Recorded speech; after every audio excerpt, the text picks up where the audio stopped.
mês, o período de inauguração da agência, e a partir daí são estes 3 anos que, no fundo, nos têm trazido bastante experiência. O senhor consulta especialistas, como por exemplo estes que temos aqui, psiquiatras? Sim, o questionário que temos para preenchermos com cada um dos possíveis aderentes é um questionário devidamente portanto, elaborado por psicólogos. E é muito caro arranjar um companheiro através da sua agência? Não, eu penso que não. Penso que é um valor perfeitamente acessível a qualquer pessoa. Embora o senhor não o queira revelar? Embora eu não o possa revelar. Porquê? Por uma questão, eu penso que isso deve ser explicado. Se nós explicarmos o método de trabalho, então devemos explicar quais é que são os valores a ele inerentes. Portanto, não posso estar a dizer uma coisa sem dizer a outra. No entanto, acha que é um preço acessível? Penso que sim, é um preço perfeitamente acessível. Um salário médio português, digamos. Perfeitamente acessível a qualquer pessoa. Olha, e as pessoas que o procuram, já sabemos, são 60% homens, 40% mulheres, são normalmente estratos sociais, enfim, muito definidos, ou tem pessoas de todo o tipo de estratos sociais? Todo o tipo de estratos sociais, uma vez que este problema que é a solidão, penso eu que afeta todos os estratos sociais. E afeta mais, por exemplo, as pessoas feias do que as pessoas bonitas, ou não? Não, isso por vezes é um conceito errado que nós temos.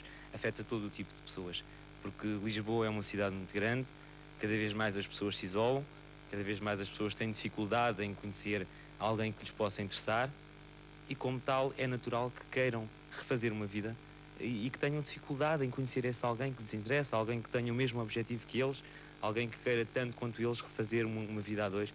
Torna-se muito difícil nos nossos dias. Procuram pessoas que, por exemplo, por atividade profissional, tenham possibilidades de contactar com muitas pessoas e mesmo assim não consigam encontrar um companheiro? Sim, é isso, é perfeitamente natural que aconteça, porque estas pessoas normalmente são pessoas que são divorciadas, na maior parte dos casos, portanto vêm à procura de uma segunda relação. As pessoas que conhecem no local de trabalho, se calhar já são as mesmas há 5 ou há 10 anos, se nunca lhe despertaram interesse, também não será de momento, só pelo facto de estarem sós.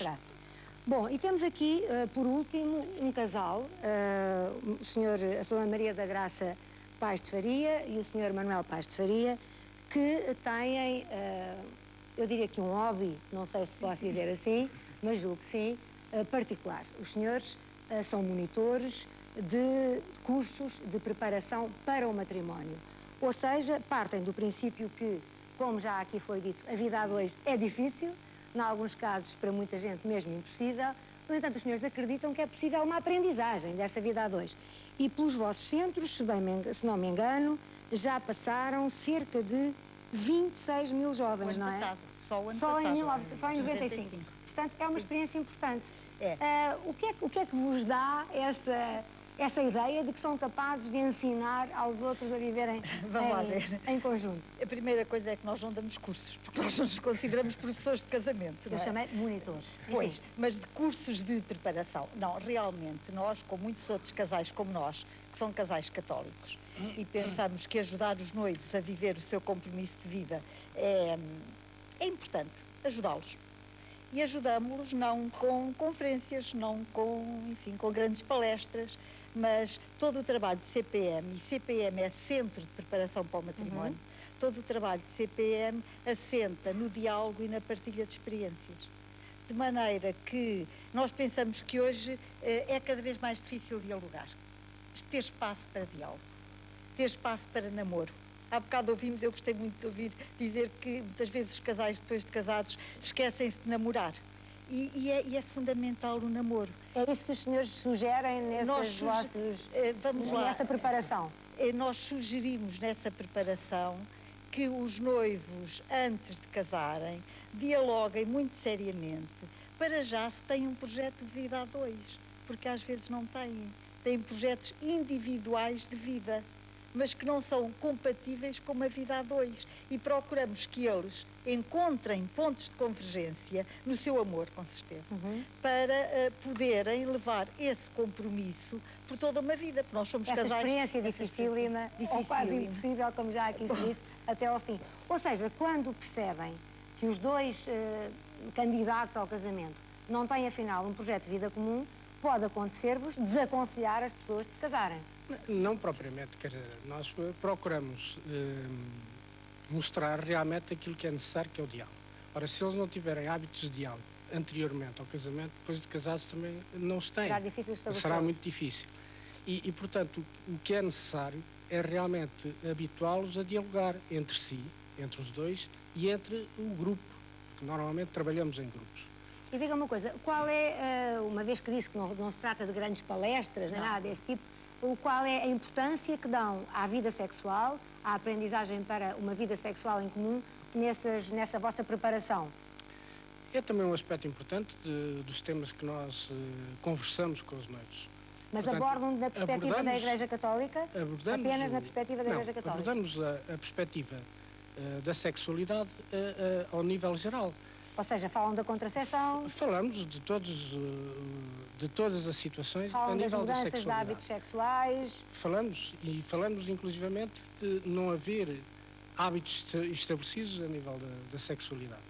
Precisamente a conquista permanente, que se falou há pouco, é fundamental para a vida do casal e portanto, nesse aspecto também na vida sexual também. No fundo estão a substituir-se à escola que continua a não dar nenhuma educação sexual, Há não é? bocado vimos aqui falar na rotina, que realmente é péssimo. Pensamos que a rotina na vida sexual então é um desastre para o casal. Há quantos anos são casados? Nós estamos casados há 33 anos. E têm uma vida pessoal, íntima, feliz? Temos, felizmente. Não quer dizer que não tínhamos deixado de ter problemas. Como dizia a Sra. Dona Irene, há dias difíceis para todos, não é? Há dias difíceis. Mas há uma coisa... O que é necessário é que nós saibamos Ultrapassar. dialogar e ultrapassar e criar consenso. Porque realmente uma vida a dois de duas pessoas completamente diferentes é sempre difícil. É um empreendimento extremamente difícil. Eu gostava só de focar o aspecto que acho importante. É que às vezes os casais estão muito mais preocupados em descobrir aquilo que os desune do que aquilo que os une. E às vezes o que os une é mais evidente, normalmente, aquilo que não une as pessoas, não é? Mas é que aquilo que os une normalmente é muito mais forte, porque é o seu amor. E se conseguirem desenvolvê-lo, se conseguirem alimentá-lo, os casais esquecem-se muitas vezes de alimentar o amor. Aqui fica lembrado. Nós vamos agora começar a ouvir alguns dos telefonemas que estamos a receber. Penso que o primeiro é do Sr. Pedro Pinto Leite, de Vila Nova de Mil Fontes, é isso? Acho que sim. Boa noite. Boa noite. Olha, eu só queria dizer que acho que este programa está ótimo. Muito obrigada. E em relação ao casamento tem-se falado muito pouco, falou-se demais na primeira parte acerca de uma relação que eu não percebo muito bem porque é que lhe chamaram casamento, pessoas que vivem em cidades diferentes e assim, porque casamento, e falo pela minha experiência, é acordar com a pessoa lá todos os dias, é saber viver com ela, dar-lhe atenção, saber ceder constantemente e de facto viver uma vida a dois e não a meias. Assim, hoje estou eu, amanhã estás tu. E é exatamente nessa vivência a dois que as pequenas coisas da pasta de dente, do papel higiênico virado ao contrário, aquelas coisas, são completamente secundárias e não têm nada a ver, porque isso é mesquinhice da vida. O que interessa é realmente as pessoas e o amor que temos uns pelos outros. Ó, Sr. Pinto Leite, o senhor é casado? Eu sou casado há pouco tempo, há 6 anos, mas de cada Desculpe, ano... posso perguntar-lhe que idade tem? 31. Uhum. Cada ano que passa sou cada vez mais feliz com a minha mulher. E isso é o casamento. É eu cedo todos os dias, ela cede todos os dias. E cada vez que eu conheço melhor, cada vez mais a pessoa é mais importante do que tudo o resto. Não é o dinheiro, não é o trabalho, não é a pasta de dentes. É a companhia quando acorda de manhã. É a pessoa, é isso tudo. Muito obrigado pelo seu Nada. depoimento. Eu penso que estão aqui visadas várias pessoas, por exemplo, a Leonor Xavier. Leonor, não haverá alguma menor paciência, menor tolerância nessa opção que, por exemplo, este nosso telespectador considera de algum modo egoísta, de viver em casas separadas e, portanto, não ter que aturar também as coisas menos agradáveis do cotidiano? Pelo contrário, porque se para ele a demonstração ativa do amor é o prazer que se sente em acordar junto todos os dias, eu que estou numa fase de vida diferente da dele, acredito... Pois ele é muito jovem também, Eu tenho mais de 22 anos que ele. E então eu acredito que numa relação assim como aquela que eu vivo, que é uma relação em que A toda a hora as pessoas se procuram, as pessoas participam dos acontecimentos do dia a dia um do outro, as pessoas Participam conversam. pelo telefone, no máximo. Não vêem-se. Sim. Estar-se na mesma cidade, há ruas, há esquinas, há amigos comuns, há filmes do Zé Fonseca e Costa onde se vai. Convém chamar a atenção há para lugares ver onde se sai à o filme noite. Zé Fonseca e Costa. É a ampliação de um espaço, não significa de maneira nenhuma um ato de egoísmo, pelo contrário. Bom, uma opinião divergente, como é natural. Eu penso que temos agora um telefonema de Lisboa sobre um caso de necessidade de proteção jurídica. Será isso? Estou. Sim. Boa noite. Muito boa noite. Em primeiro lugar, muitos parabéns pelo programa e a seguida eu irei perguntar talvez o aspecto mais difícil no casamento, na união de facto ou no comunhão de mesa e habitação, porque a união de facto é um conceito jurídico e é assim. Portanto, essa pergunta é para a doutora Maria José Galhardo. Exatamente. Que é assim, a doutora falou há pouco sobre a pensão de alimentos, que hoje em dia é dificílima de adquirir, porque se a pessoa já tem uma certa idade, quando acaba por conseguir a pensão de alimentos, já tem morrido.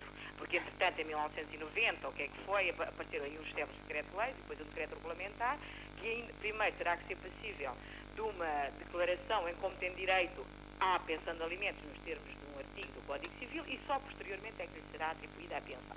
Essa é a primeira questão. Depois a segunda, que eu não falarei, apesar de estar a falar de Lisboa, estou a pensar mais na província, que é assim, as pessoas juntaram-se, como se diz exatamente no Alentejo, que as pessoas juntaram-se quando tinham 20 anos, 21, e entretanto construíram uma vida ao longo de 40 anos. Agora, não sabe porquê, resolveram separar-se. Construir uma vida com bens imóveis e com alguns bens patrimoniais de algum valor, e passado estes anos todos, passado 40 anos, ele, por norma, não sei se será por norma, mas maioritariamente, acabam por separar.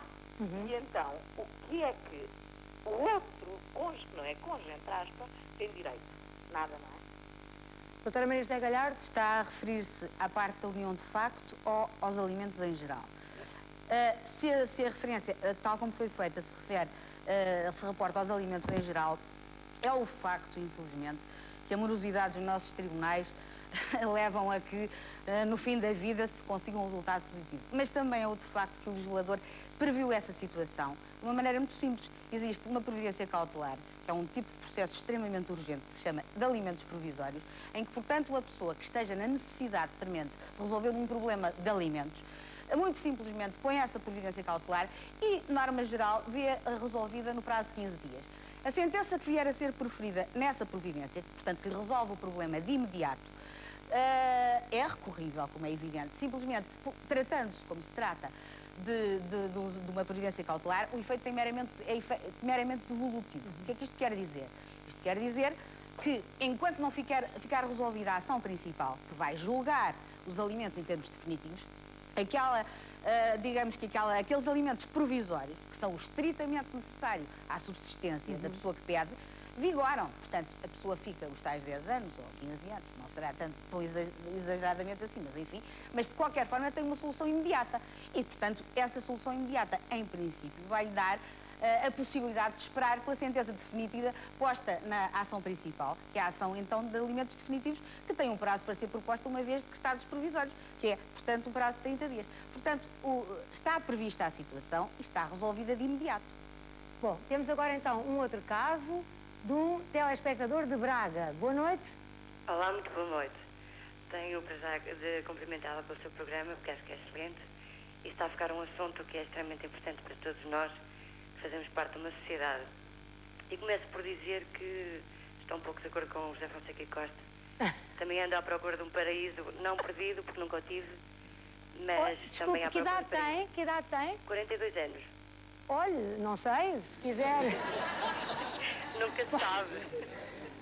Infelizmente ainda não temos a sua imagem. Se fosse daqui a alguns anos, talvez pudéssemos já apresentá-la fisicamente ao José Fonseca e Costa.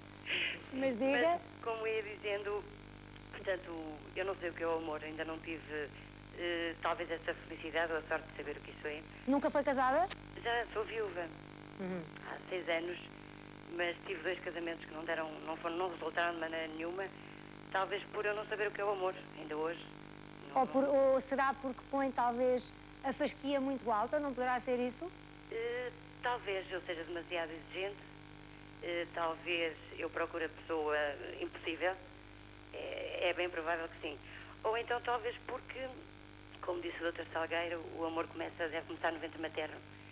E quando os filhos acontecem e não são planeados, talvez, e depois são criados num ambiente onde esse sentimento também não existe.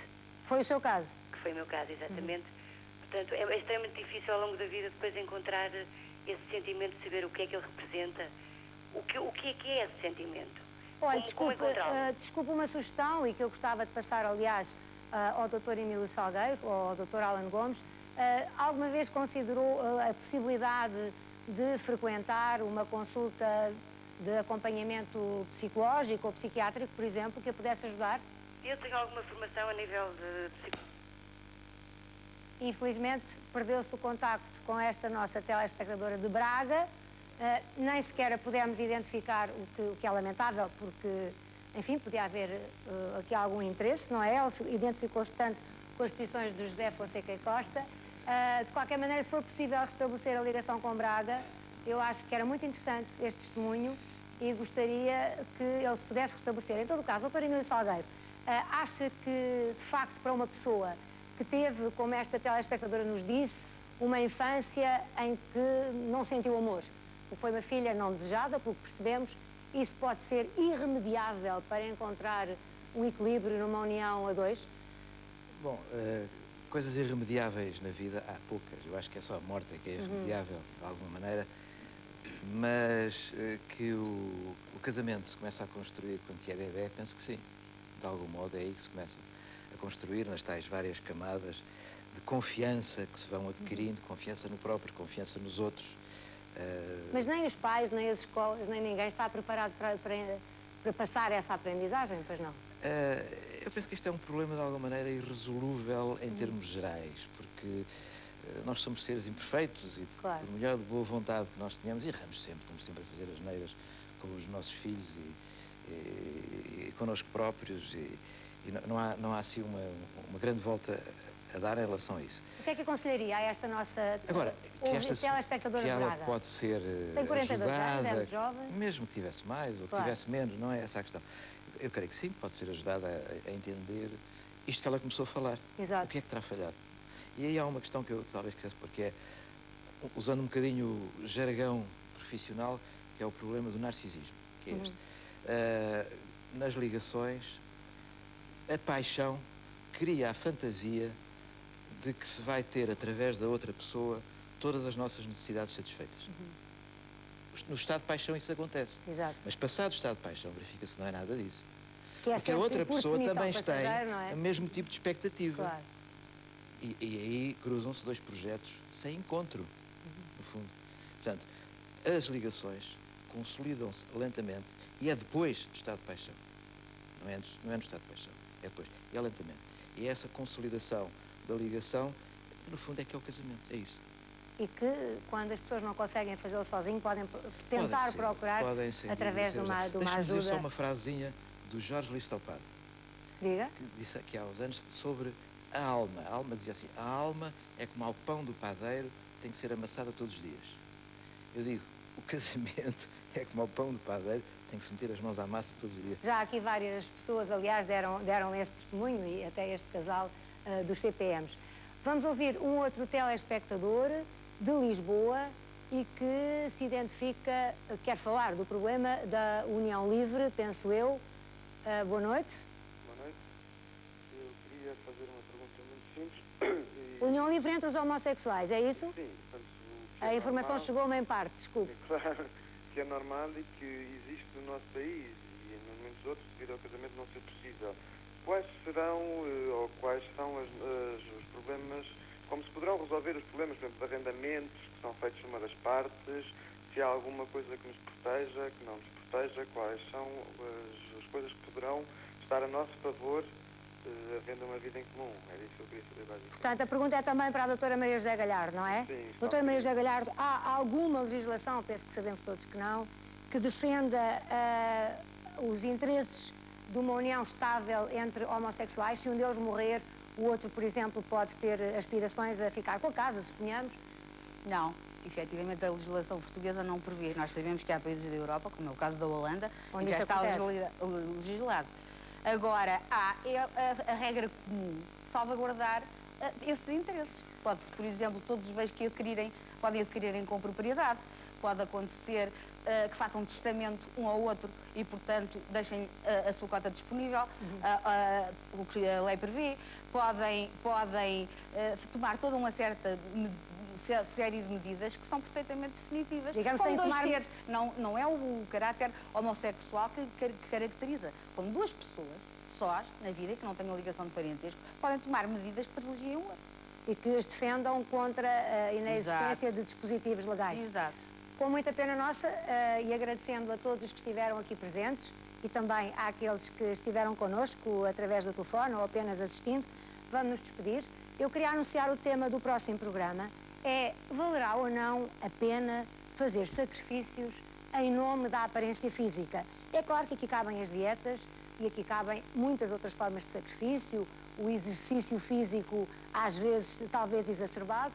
Vamos ter pessoas das mais variadas origens e com testemunhos diferentes sobre esta matéria, mas se tiver uma boa história para contar, ou se tiver sido, por exemplo, vítima de uma dieta, de algum tratamento enganoso, não esqueça, pode dirigir-nos cartas, telefonemas, nós tentaremos encontrá-lo e trazê-lo aqui para nos dar também o seu testemunho. Boa noite e até à próxima quinta-feira.